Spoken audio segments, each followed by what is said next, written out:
Reality TV has been a popular genre for years, though some debate just how real shows actually get. While viewers pretty much accept that some manipulation goes on behind the scenes, there's one harsh reality that no producer can fake: the death of a star. Zookeeper Steve Irwin's childlike fascination with animals endeared him to millions. He was taught how to second-guess crocodiles by his dad, and later put these skills to use on The Crocodile Hunter, the Animal Planet docu-series that made him famous. Many believed his unusually casual relationship with the dangerous reptiles would lead to his death, but in the end, it was a far more placid creature that killed him. In 2006, Irwin was out in the waters of the Great Barrier Reef filming a nature documentary called Ocean's Deadliest when he noticed a huge stingray. Suddenly, it propped on its front and started stabbing wildly. Irwin's cameraman, Justin Lyons, described it as a jagged barb that went through Irwin's chest like a hot knife through butter.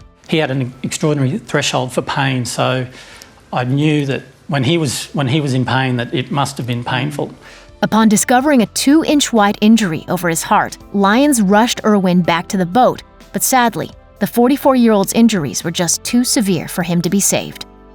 As part of the Jackass crew, Ryan Dunn was no stranger to danger, having willingly put himself in harm's way for the MTV show and its spin-offs over the years. Unfortunately, his reckless ways eventually caught up with him. On June 20th, 2011, his Porsche left a Pennsylvania road at 130 miles per hour and crashed through trees before exploding into flames. The car was so mangled that it was impossible to determine whether it was the collision or the subsequent fireball that ended the lives of Dunn and his passenger, Jackass assistant Zachary Hartwell. Police Chief Michael Carroll told Radar Online that this was by far the worst of all the fatal accident scenes he had ever seen. Dunn's Jackass co-star Bam Margera told local TV station WTXF that Dunn was the happiest person ever, who had so many things going for him. It was the worst phone call I've ever got in my life, waking up to that.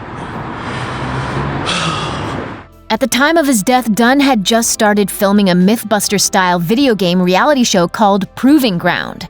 Singer and reality TV star Jenni Rivera was one of the best-selling Mexican artists of all time. When she died at age 43, she was the single most successful woman on the Billboard Latin charts and had just finalized a deal with ABC to star in her own sitcom. But sadly, we never got to see it. On December 9, 2012, Rivera and 6 others perished when the plane they were on plummeted 28,000 feet into a mountainous region of northern Mexico. Fans later got to see how the Rivera family coped with the tragic loss thanks to the docu-reality series I Love Jenni. The late star was in the middle of filming the 3rd season of the show when her plane went down. The circumstances of her death were shocking, but not quite as shocking as the family's secrets that came out afterwards. Her ex-husband, Jose Marin, was sentenced to 30 years without parole for the repeated molestation of Rivera's sister and daughter. Rivera had also suffered abuse, as she was assaulted just off a California highway soon after filming her first music video.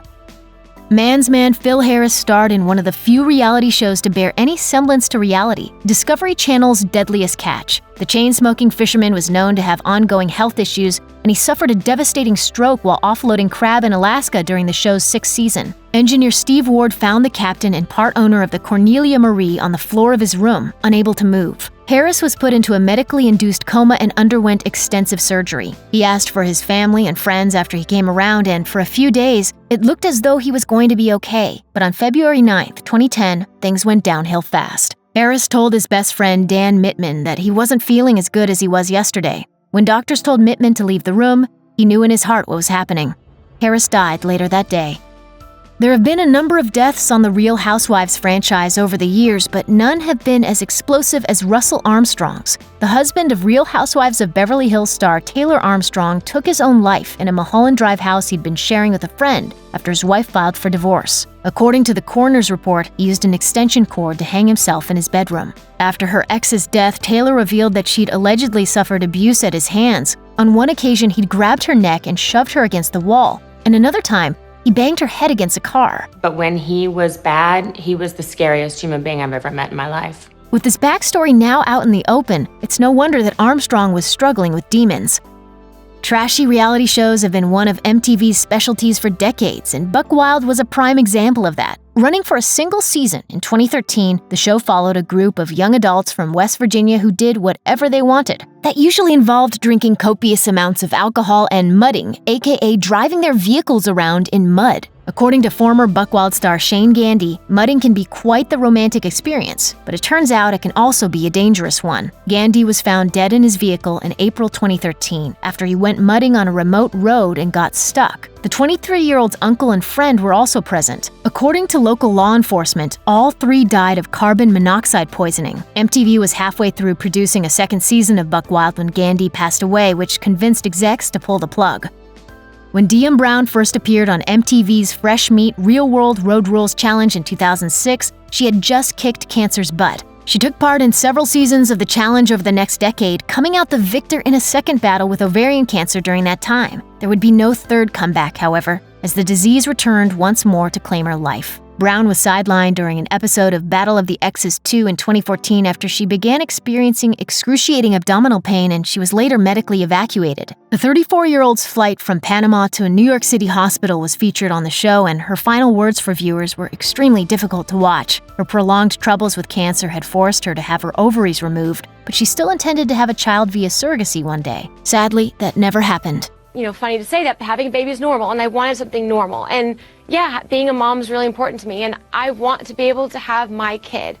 Brown passed away in November 2014, just weeks before Battle of the Exes 2 premiered.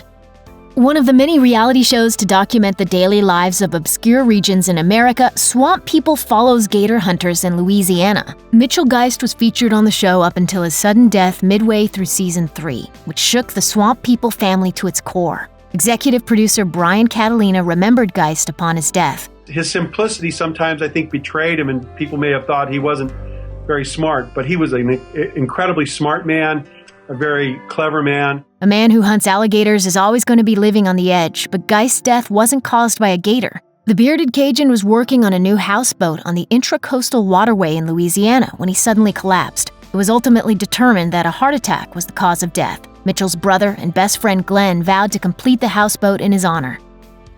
On paper, The Contender was simply a televised boxing tournament, with a defeated fighter leaving the show each week. In reality, it was much more than that. Not only was there a cash prize of $1 million at stake, there was also a personal aspect to the show, with cameras given access to the contestants' families and everyday lives. For Najai Turpin, the two were very much linked. He wanted to win that money to give his loved ones a better life. According to host and executive producer Sylvester Stallone, Turpin was a tough, punchy street kid from Philadelphia fighting for a better life for his family. But it was a fight he couldn't win. After being eliminated from the competition, the 23-year-old took his own life outside the Philly gym where he trained. Sitting in a car next to his girlfriend, the troubled boxer shot himself in the head. The rules of the show dictated that none of the contestants could fight until after it aired, and Turpin's former trainer Buster Custis believes this may have been a factor in his death. He told the Philadelphia Daily News, "Fighters want to fight." He was frustrated because he was, training for nothing. If you or anyone you know is having suicidal thoughts, please call the National Suicide Prevention Lifeline at 1-800-273-8255.